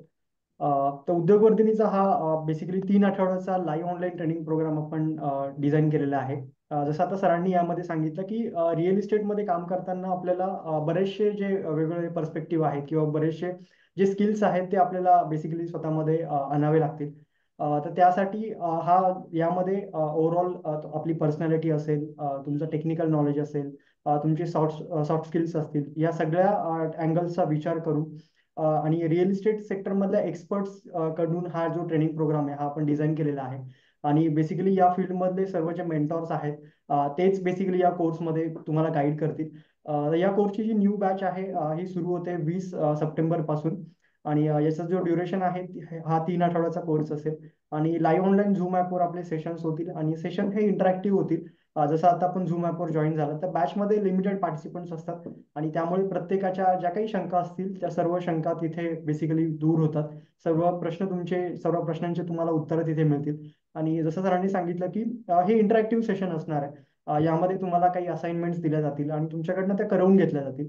तर अशा पद्धतीने हे बेसिकली एक इंटरॅक्टिव्ह वे मध्ये आपला हा ट्रेनिंग प्रोग्राम असणार आहे. यामध्ये तुम्हाला बेसिकली पॅन इंडिया जी कम्युनिटी आहे, मोर दॅन 6,000+ रिअल्टर्सची, त्यांचा तुम्हाला ऍक्सेस मिळेल. त्याचबरोबर जे इंडस्ट्री एक्सपर्ट्स आहेत त्यांच्याकडून तुम्ही शिकाल. त्याचबरोबर डील कसं क्लोज करायचं, निगोशिएशन आहे. जसं आता सरांनी आपल्याला वेगवेगळ्या स्टोरीजच्या माध्यमातून आणि विथ एक्झाम्पल आपल्याला त्यांनी काही केस स्टडीज बेसिकली सांगितल्या. तर अशा पद्धतीने प्रत्येक जे काही वेगवेगळे पर्स्पेक्टिव्ह आहेत, जे काही स्किल्स आहेत, तर ते आपण प्रॅक्टिकली शिकणार आहोत. म्हणजे इथे काही फक्त थेरॉटिकल इन्फॉर्मेशन नसणार आहे. जे काही कॅल्क्युलेशन्स असतात तर हे ऍक्च्युअल कॅल्क्युलेशन्स तुम्हाला सर्व या कोर्समध्ये शिकायला मिळतील. तर ज्यांना कोणाला या कोर्समध्ये बेसिकली हा कोर्स कोण करू शकतं, तर ज्यांना रिअल इस्टेट सेक्टरमध्ये काम करण्याची इच्छा आहे तर असं कोणीही या सेक्टरमध्ये बेसिकली उतरू शकतं. मग जर तुम्ही आता स्टुडंट असाल, तुमचं नुकतंच एज्युकेशन पूर्ण झालेलं असेल, तुम्ही जॉब करत असाल, तुम्हाला अजून एक व्यवसाय सुरू करायचा असेल, किंवा तुम्हाला फुल टाइम रिअल इस्टेटमध्ये यायचं आहे, किंवा तुम्ही ऑलरेडी रिअल इस्टेटमध्ये आहात पण काहीतरी अडचणींमुळे किंवा तुम्हाला वाटतं की अजून आपल्याला काही स्किल्स अपग्रेड करण्याची गरज आहे, तर तुम्ही या कोर्सला एनरोल करू शकता. तर सगळ्यांसाठी हा कोर्स बेसिकली ओपन आहे. स्पेसिफिक अशी इलिजिबिलिटी क्रायटेरिया आपण याच्यामध्ये ठेवलेला नाहीये. ज्यांना कोणाला रिअल इस्टेटमध्ये सक्सेसफुल बिझनेस सुरू करायचा आहे ते या कोर्समध्ये एनरोल करू शकतात. तर यामध्ये आपण बेसिकली सिलेबसकडे वळूया. सिलेबसमध्ये फर्स्ट पार्ट जो आहे तो रिअल इस्टेट सेक्टरचा पूर्ण ओव्हरव्ह्यू आपण बघणार आहोत. मग त्यामध्ये बेसिकली जसं सरांनी सांगितलं की ब्रोकिंगमध्ये आपल्याला जे फंडामेंटल्स आहेत, ब्रोकिंगची जी ABCD आपण म्हणतो, मग त्यामध्ये काय काय बेसिकली इन्व्हॉल्व आहे. कन्सल्टन्सी असेल, त्यामध्ये आपल्याला जर स्वतःची एजन्सी सुरू करायची तर त्यामध्ये काय काय गोष्टी इन्व्हॉल्व ते आपण बघणार आहोत. एका रिअल इस्टेट कन्सल्टंटची पर्सनॅलिटी कशी असली पाहिजे, त्याचबरोबर कस्टमरच्या नीड कशा आयडेंटिफाय करायच्या. त्यानंतर मोस्ट इम्पॉर्टंट पार्ट जो आहे तो डॉक्युमेंटेशनचा. तर वेगवेगळे जे डॉक्युमेंट्स जे असतात, तर त्यामध्ये टायटल रिपोर्ट असेल, स्टॅम्प ड्युटी असेल, जसे आता वेगवेगळे युनिट्स आपण त्यामध्ये बघतो, तर हे युनिटचे कन्व्हर्जन्स आपल्याला माहिती पाहिजे. तर हे सर्व ॲग्रीमेंट्स, डॉक्युमेंटेशन आणि कॅल्क्युलेशन्स आपण प्रॅक्टिकली करून बघणार आहोत या कोर्समध्ये. त्या व्यतिरिक्त कन्सल्टन्सीचा बिझनेस कसा सुरू करायचा, तो जो माइंडसेट आहे तो कसा डेव्हलप करायचा, वेगवेगळे जे आपल्या ग्रुप्स वगैरे असतात, तर त्या ग्रुप्सचं जे नेटवर्क आहे ते कसं लेव्हरेज करायचं हेही आपण बघणार आहोत. महारेरा रिलेटेड जे काही लॉज आहेत, जे काही modifications time to time update होत असतात ते आपण बघणार आहोत. सेल्स प्रोसेस, जसं सरांनी सांगितलं की ही एक ऑनगोईंग प्रोसेस आहे, आपल्याला स्वतःला कॉन्स्टंटली अपग्रेड करायचं आहे. तर यामध्ये कशा पद्धतीने आपण क्लायंटला अप्रोच करण्यापासून तर फायनल डील क्लोजिंग पर्यंत त्याच्यामध्ये काय काय स्टेजेस इन्व्हॉल्व आहेत, या सर्व स्टेजेस आपण बघणार आहोत. मग त्यामध्ये जर निश आयडेंटिफिकेशन, जर तुम्हाला एका स्पेसिफिक सेक्टरला जर टार्गेट करायचं तेही आपण बघणार आहोत. त्या व्यतिरिक्त मार्केटिंग हा एक इम्पॉर्टंट पार्ट आहे. मार्केटिंगमध्ये आपण बेसिकली वेगवेगळे सोशल मीडिया, आजचा पूर्ण बेसिकली जमाना सोशल मीडियाचा आहे. तर सोशल मीडियाच्या माध्यमातून आपण स्वतःचं नेटवर्क कसं वाढवू शकतो, कशा पद्धतीने सोशल मीडियाला आपण आपल्या व्यवसायासाठी वापरू शकतो, हे आपण बघणार आहोत. त्याच व्यतिरिक्त जी बरेचसे आपण आता ऑनलाईन पोर्टल्स बघतो, त्याचाही उपयोग आपण रिअल इस्टेट बिझनेससाठी करू शकतो. वास्तू हा एक इम्पॉर्टंट टॉपिक आहे रिअल इस्टेटमध्ये. वास्तू आणि त्याचबरोबर जे काही वेगवेगळे जे इलिमेंट्स असतात प्रॉपर्टीजचे ते आपण बघणार आहोत. सेल्स फनेल असेल, लिगल ऍस्पेक्ट जे आहेत, मग त्यामध्ये लिटिगेशन्स असतील, सातबारा असेल, सेल डीड असेल, त्यानंतर प्रॉपर्टीचं रजिस्ट्रेशन असेल, त्याचबरोबर ज्या निगोशिएशन टेक्निक्स आहेत त्या आपण बघणार आहोत. आणि अदर बाकीचे जे काही इम्पॉर्टंट स्किल्स आहेत, जसं की सरांनी सांगितलं की आपल्याकडे एक आपली शीट रेडी पाहिजे वर्षभराची, आपल्याला काय काय डील्स कुठल्या कुठल्या टाइमलाईन मध्ये आपल्याला कशा क्लोज करायच्या. तर हे जे ओव्हरऑल जे मॅनेजमेंट आहे आपल्याला, तर ते कसं आपण मॅनेज करायचं, त्यासाठीचं हे जे सर्व जे रिक्वायर्ड जे काही स्किल्स आहेत किंवा जे टेम्पलेट्स आहेत, ते बेसिकली या कोर्सच्या माध्यमातून आपल्याला मिळतील. तर हा कोर्स जो आहे आपला लाईव्ह ऑनलाईन मोडमध्ये सुरू होत आहे येत्या 20 सप्टेंबर पासून. आणि याचा जो टायमिंग असणार आहे, संध्याकाळी 7 ते 8:30 असा या कोर्सचा टायमिंग असेल. आणि यामध्ये आपल्याला गाईड करतील स्वतः विवेक मिश्रा सर असतील, त्याचबरोबर इतर जे एक्सपर्ट आहेत त्यामध्ये मिस्टर विवेक अग्निहोत्री, जे बेसिकली रिअल इस्टेट कन्सल्टंट आहेत, mister Rakal Rajput sir, Sunil Chandak sir, Devendra Lohate sir, Raj Talreja sir, असे बरेचसे एक्सपर्ट्स आहेत जे स्वतः या फील्डमध्ये गेल्या अनेक वर्षांपासून काम करतात. आणि या काही सक्सेस स्टोरीज तुम्ही इथे बघू शकता, ज्यांनी जे पार्टिसिपंट ऑलरेडी आपल्याकडनं ज्यांनी ट्रेनिंग घेऊन आज ते स्वतः रिअल इस्टेट फील्डमध्ये स्वतःचा यशस्वीरित्या बिझनेस करतात. अशा अनेक सक्सेस स्टोरीज आपल्या वेबसाईटवर लिस्टेड आहेत, तुम्ही त्या व्हिजिट करू शकता. तर तुम्हाला ज्यांना कोणाला कोर्ससाठी रजिस्ट्रेशन करायचं आहे, मी चॅटबॉक्सवर रजिस्ट्रेशनची लिंक पेस्ट करतोय. तुम्हाला हा जस्ट इथे फॉर्म फिल करायचा आहे, तुमचं नाव, ईमेल आयडी, मोबाईल नंबर आणि सिटी. आणि इथे त्यानंतर तुम्हाला सर्व पेमेंट ऑप्शन्स अवेलेबल आहेत आणि इथे तुम्ही डायरेक्टली रजिस्ट्रेशन करू शकता. Yes. Yes, thank you so much. तर आपण पुन्हा आता जो क्वेश्चन आन्सरचा जो आपला पार्ट आहे त्याकडे आपण वळणार आहोत. तर ज्यांचे जे काही प्रश्न असतील, आपण ते चॅटबॉक्सवर टाईप करा, आपण वन बाय वन सर्व जे काही प्रश्न आहेत ते कव्हर करू. आधी काय आले असतील ते घेऊन टाका. ओके. जितके सर, पहिला प्रश्न असा आहे की जेव्हा आपण रिअल इस्टेटमध्ये सुरुवात बेसिकली या बिझनेसला जेव्हा करतो, तर सुरुवात करताना बेसिक आपल्याला काय डॉक्युमेंट्स जे आहेत की ज्याची माहिती आपल्याला असलीच पाहिजे, असे काय डॉक्युमेंट्स आहेत. तर अशी काही डॉक्युमेंट्स तुम्ही सांगू शकता का की जो एक फ्रेशर ज्यांना या फील्डमध्ये उतरायचं आहे, की ज्यांनी या डॉक्युमेंटचा व्यवस्थित अभ्यास करूनच या फील्डमध्ये उतरलं पाहिजे, असा एक प्रश्न. नुसतं डॉक्युमेंटची लिस्ट सांगून काही उपयोग नाही, पण माझं असं म्हणणं असेल की डॉक्युमेंट सोबत प्रोसेस समजून घेतली पाहिजे.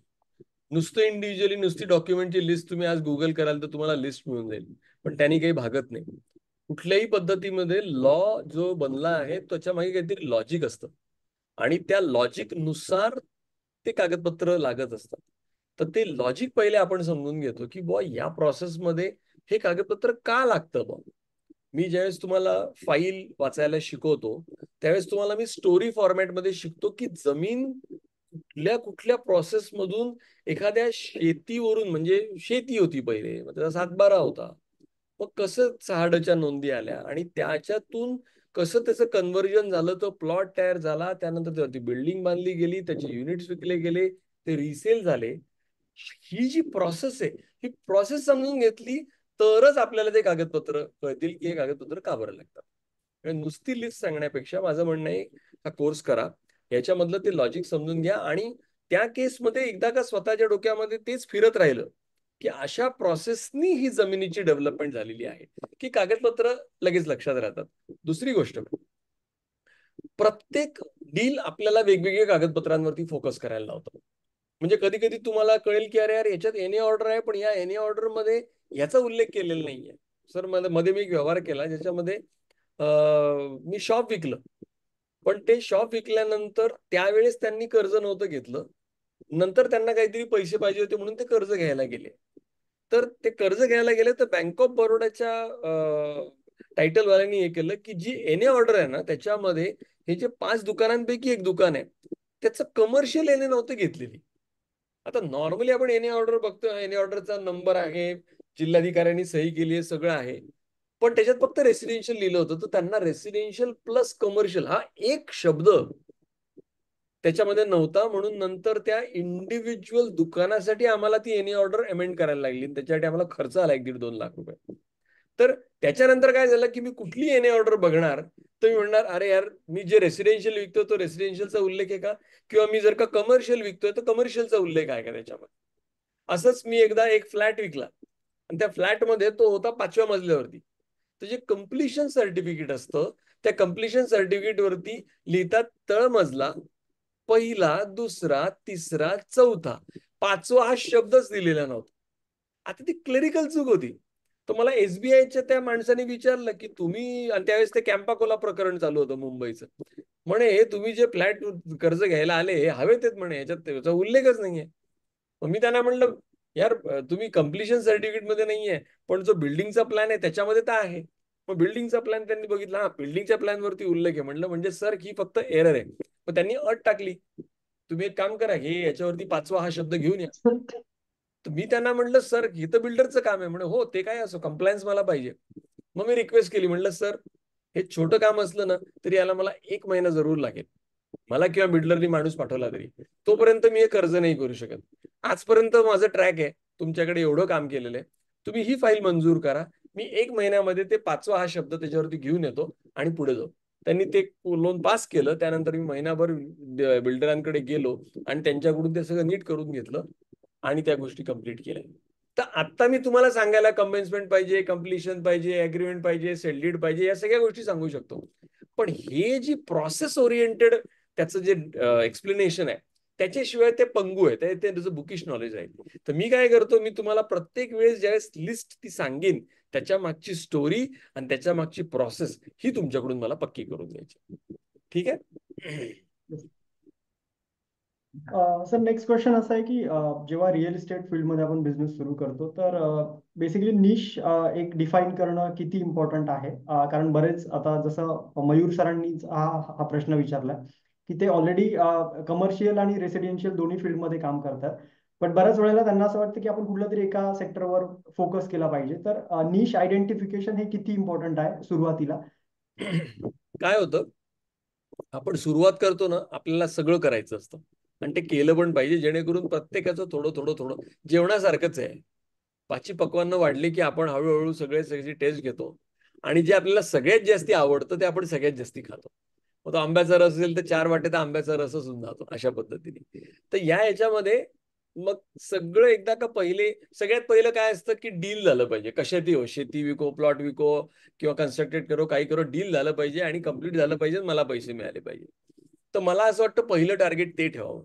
दुसऱ्या टार्गेटमध्ये निश वरती यायला ऍटलिस्ट 2 ते 3 वर्ष द्यावे लागतील. आणि मग अशा पद्धतीने एकदा का आपले कनेक्शन जिथे जास्ती होतात, आपल्याला जाणवतं की इथे मी खूप कम्फर्टेबली पुढे जाऊ शकतो आहे बा, मग त्यानंतर जाणवतं की यार जसं आता मी सुरू केलं, तर मी बऱ्याच जणांना शेती पण दाखवली आणि शहरातल्या बऱ्याच जणांना फ्लॅट्स, प्लॉट्स आणि ह्या सगळ्या गोष्टी पण विकल्या. मग मला जाणवलं की अरे यार, ते ग्रामीण भागामध्ये चावडीवरती बसणारे जे ब्रोकर आहेत ना, ते जास्ती सक्सेसफुल आहेत माझ्यापेक्षा. मला नाही कनेक्ट करता येते ग्रामीण भागातल्या लोकांना. पण मला महिंद्रा अँड महिंद्राचा ज्यावेळेस मॅनेजर माझ्याकडे येतो की अरे मला 1 कोटी रुपयाचा प्लॉट घेऊन दे किंवा मला 80 लाख रुपयाचा फ्लॅट घेऊन दे, त्याच्याशी मी खूप लवकर कनेक्ट करू शकतो. मी तिथे कमी वेळामध्ये फटाफट जेवढं मी एक शेती विकण्यामध्ये जेवढी एनर्जी टाकतोय तेवढ्या याच्यात मी 3 कन्स्ट्रक्टेड प्रॉपर्टी विकून टाकीन बघ.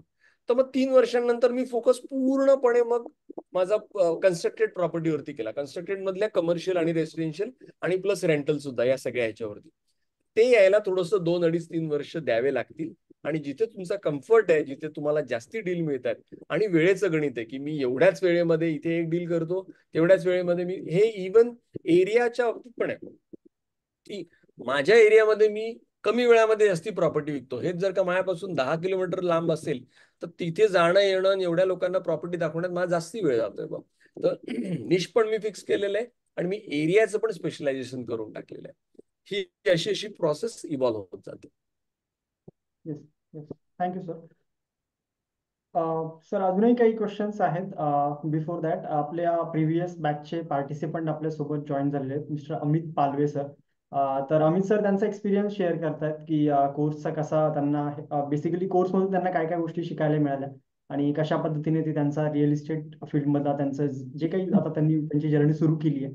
तर अमित सर, मी तुम्हाला रिक्वेस्ट करेल की तुम्ही अनम्यूट करा आणि तुमचा जो काही एक्सपिरियन्स आहे तो तुम्ही शेअर करा.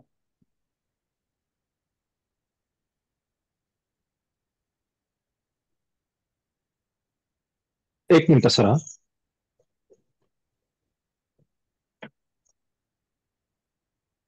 हॅलो सर, नमस्कार.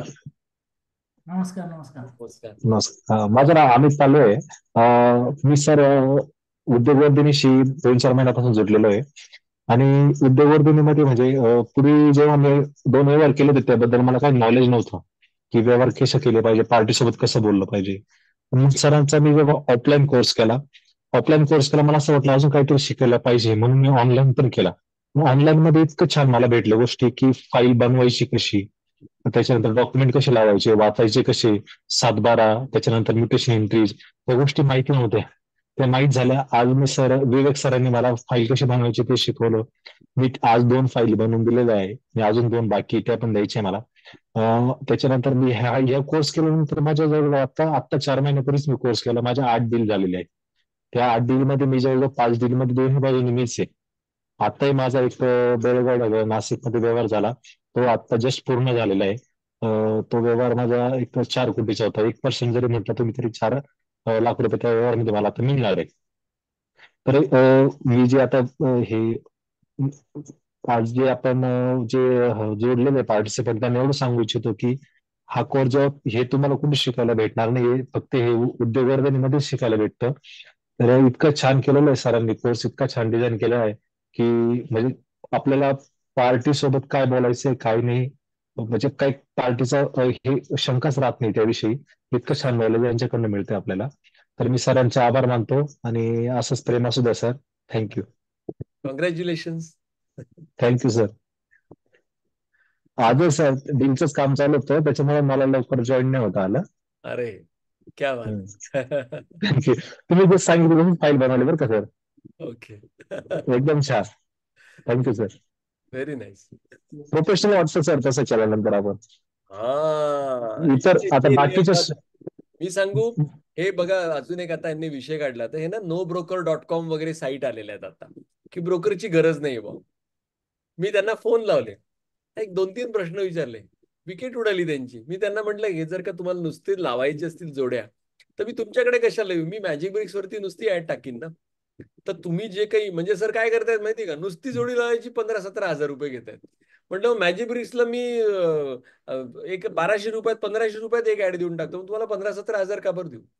तर त्यांना मी प्रूव्ह केलं की एखादा ब्रोकर जे लाख रुपये 2 लाख रुपये कमिशन घेतो, म्हणजे आम्ही जे करतो ते त्या 2 महिने 3 महिने त्या प्रोसेसमध्ये आम्ही असतो आणि ग्राउंड वरती जाऊन ते कम्प्लीट करतो. म्हणजे तुम्हाला ते काय म्हणतात, आमच्याकडे वकील आहे त्याच्याकडे तुम्ही जा. अरे त्या माणसाकडे वेळ नाहीये, तो त्याची नोकरी धंदा सांभाळून समजा त्या वकिलाकडे गेला, वकील म्हणला 6 नोंदी घेऊन या, मग तो काय तलाठी ऑफिसमध्ये जाईल 6 नोंदी घ्यायला. अच्छा, तर नोंदीमध्ये वकिलाला काही प्रॉब्लेम आला तो कसं काय ते रिझॉल्व्ह करणार आहे. आज जे मी हे म्हणतोय की SBIने मला अडवलं की याच्यामध्ये पाचवा मजलाच लिहिलेला नाहीये. हे क्लायंट करणारे क्लायंट घाबरून जाईल. तो म्हणेल अरे पाचवा मजला लिहिलेला नाही, बंद करा, कॅन्सल करून टाका ही प्रॉपर्टी. तर अशा पद्धतीने ज्यावेळेस आपण एक एक प्रोसेस स्वतः करतो, त्या मी म्हटलं ना ते चॅलेंजिंग आहे. पहिल्यांदा करत असताना थोडंसं कोणाला हे पण वाटेल, पण ते कम्प्लीट केल्यानंतर ते जी एक विजयाची भावना येते ना, अरे मी फाईल पूर्ण तयार केली, अरे मी डील कम्प्लीट केला, अरे मी 4 कोटीचं केलं, 8 कोटीचं केलं, हाच प्रवास सगळ्यांचा आहे. आणि संघर्ष कुठे नाहीये. मी म्हणतो मग जसं ते अशोक कटारे म्हणायचे ना, की तुम्हाला जर का भाजी विकायचीच असेल तर 20 रुपयाचा पालक विकण्यापेक्षा त्या पालकाचा ट्रकच विकून टाका ना जोड्यांचा.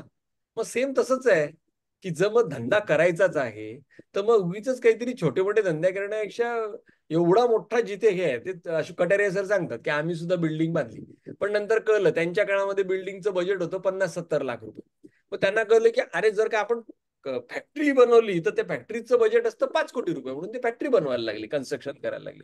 आणि मग कळायला लागली की अरे 5 कोटीचं करण्यापेक्षा जर का मी रस्ता जर का तयार करून दिला तर 100-200 कोटी रुपयाचं मला मिळू शकतं. मग जर धंदाच करायचा आहे तर मग मोठ्या अमाऊंटचा करावा. त्याच्यात आपल्याला छोटं जरी आपलं पर्सेंटेज असेल तरी ब्रोकरेज खूप मोठमोठ्या प्रमाणामध्ये. थँक्यू अमित, मला खूप थँक्यू सर. ऐकून.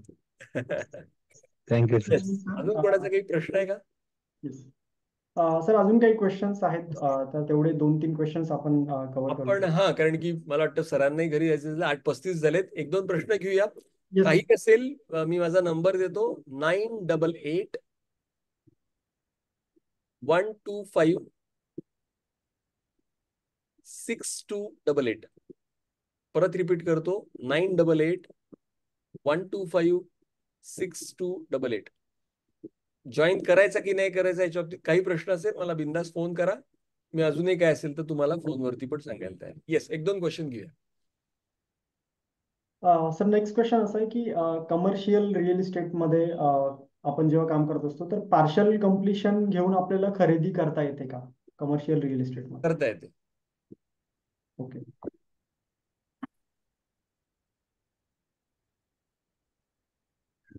सर नेक्स्ट क्वेश्चन जो आहे तो बेसिकली असं जसं आपण बघतो की वेगवेगळे जे सर्टिफिकेशन्स वगैरे जे आता रिसेंटली आपण बघतोय तर चॅनल पार्टनरसाठी रेरा नंबर हा इम्पॉर्टंट आहे का? या व्यतिरिक्त आपण काम करू शकतो का, असा एक क्वेश्चन. हो, नवीन जर का आपण कुठेही काही काम करत असेल तर builder as a channel partner आपल्याला रेराचं सर्टिफिकेट मागेल आणि आपणही त्याला त्याचं रेराचं सर्टिफिकेट मागतो. तर ते कुंडली मॅचिंग सारखंच आहे ते. पण ते सोडून आता समजा जर का सुरुवात करायची आहे, पैसे नाही आहेत सर, तर काही प्रॉब्लेम नाही. आपण रिसेलच्या केसमध्ये आपल्याला रेरा लागत नाही, आपल्याला रेंटलच्या केसमध्ये रेरा लागत नाही. तर आम्ही तरी दरवेळेस सजेस्ट करतो की आपला क्लासची फी भरल्यानंतर जे काही इन्व्हेस्टमेंट आपल्या या सर्टिफिकेशन वरती करायची आहे ती ब्रोकरेजच्या किंवा रिअल इस्टेटच्या पैशातूनच आपण करणार. आपण घरातून पैसे नाही घेणार त्याच्यासाठी.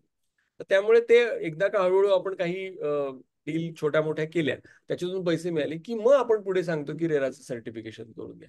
तोपर्यंत आपण सजेस्ट करत नाही की रेरामध्ये आत्ताच पैसे टाका जर कोणाला पैशाचा प्रॉब्लेम असेल तर. सर याच रिलेटेड अजून एक क्वेश्चन आहे की गव्हर्नमेंट लायसन्स साठी रेरा नंबर हा इम्पॉर्टंट आहे का? त्यांनी पूर्ण इलॅबोरेट केलं नाहीये.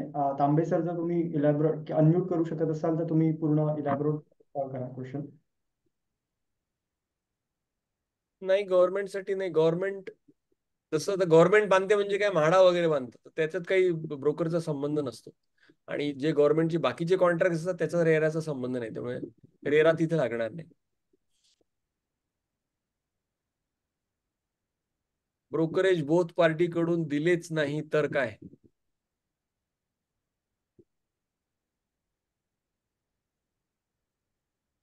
Okay. So I think sir या व्यतिरिक्त तर काही क्वेश्चन नाही आहेत कोणाचे. एकच मिनिट. ब्रोकरेजची इन्सिक्युरिटी कोणाला असते माहितीये? जे प्रोसेस वरती काम करत नाही. नुसत्या जोड्या लावल्या ना तर ब्रोकरेज मिळणार नाही, हे मी आत्ताच सांगतो.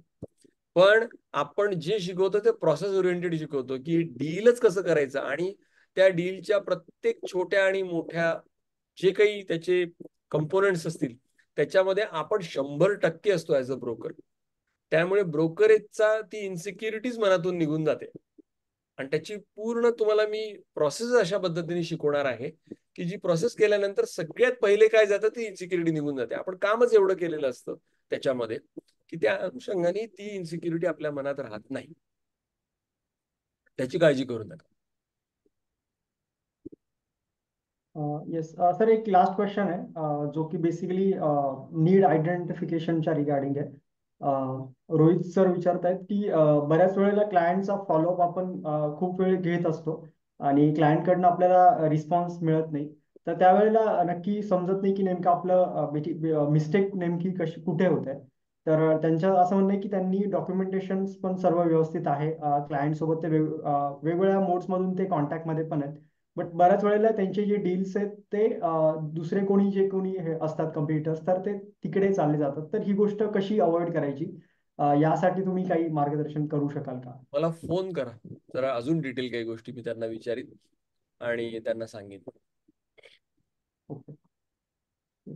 सो आजच्या वेबिनारचं जे रेकॉर्डिंग आहे त्या रिगार्डिंग जो क्वेश्चन होता, तर आपलं हे आजचं जे वेबिनार आहे, ज्यांनी कोणी लेट जॉईन केलं असेल तर आपली उद्योगवर्धिनीची जी वेबसाईट आहे, तुम्हाला या कोर्स पेजवर जे थोड्या वेळापूर्वी मी कोर्स पेज जे शेअर केलं तिथेच तुम्हाला हे जे वेबिनार आहे ते बघायला मिळेल.